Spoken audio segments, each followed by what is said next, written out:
matter very much. Okay. So first of all, a little bit about mediums, and this again, even though it's sort of definitional, it's not a real tight definition that you have to memorize, except that you need to know the component parts here, because people use this term to mean a lot of different things.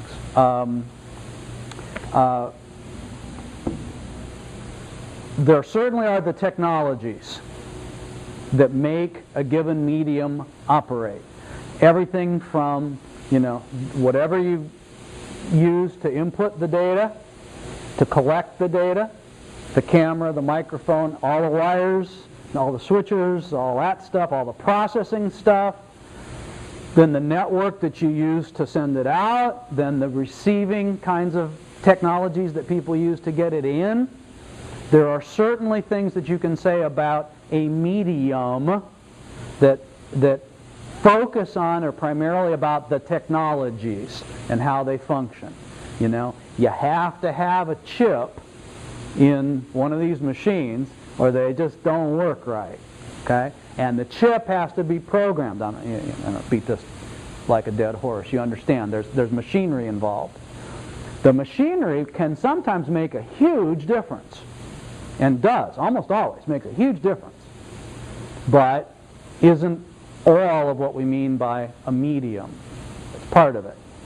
And we don't just mean sort of, in fact, in this era, it's almost impossible to talk about single mediums because everything's overlapping so much. You can't talk about television because, good Lord, 3/4 of the television is web, online, overlapped, and is there print. So it isn't anymore just radio, television, and print, right? There is always, in the use of media, communication media, a set of interrelationships with socioeconomic political conditions, with the culture. Mediums interact with the cultures in which they are used. Okay? And that's a big box, man. I mean, we're talking about all of your sociology classes, all of your psychology classes, all of your international study classes, most of your history classes, all of your politics. I mean, you're talking about the social world. The mediums don't work in isolation. They work in the cultures in which they get used. And sometimes those are variegated, right? They're segmented. So, for example, the very same media, very same content, very same material works altogether different in your lives than it does in mine. I'm a dinosaur. You're young. You use media different than I do. It means different stuff to you than it does to me. Your world uses it differently than my world does. Now, do we have some overlap? Oh, sure. I helped invent this program. I've been here 12 years. I study the stuff. I do some of the things that you do. And you do some of the things that I do. We have some geographical, cultural, historical overlaps because we're Americans in Peoria in this day and age. It's never monolithic. Okay? There are cultural trends. Certain groups tend to sort of make certain of the same decisions about such things, such that we can kind of begin to get some groupings and some ideas. It's not every man for himself. There are cultural forces at work, right? But those media systems are always in those cultural systems, so a medium is not just a technology, it's also the socioeconomic, political, cultural context that it's in. And then comes the individual.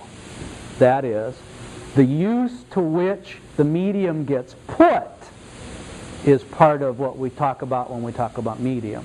And probably the best example, I mean, there's a million examples, but the quickest one that comes to mind is there was an age, and it probably still is in place to some degree, when lots and lots and lots and lots and lots and lots of stay-home moms placed their children in front of the television for 6 or 7 hours a day as babysitter, so they could go off and get work done around the house. Because they knew if the kid was there in front of the TV, they were safe, they could hear the TV on, they knew where they were, they could go do other stuff, they knew the kid wasn't going to wander because the kid was watching the programs, and it was, well, that's a use of media. Now, was television invented? Was it implemented? Was the intention that it would be babysitter? But that's the use to which some people put it. Sometimes. Okay?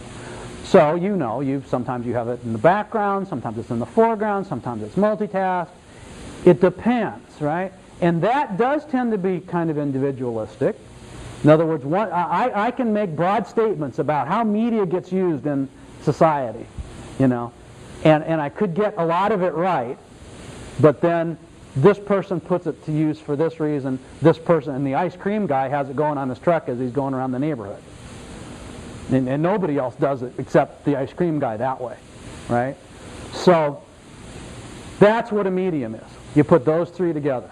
When we say, the media, we're not just referring to broadcast television or the internet. We're talking about a medium as a combination of the technologies and everything they imply, the social, political, economic, cultural systems in which they are used, and the uses to which individuals put them, all sort of in a ball. So you can kind of tell from that if I said any single thing is exactly it, it's just not possible that could be right.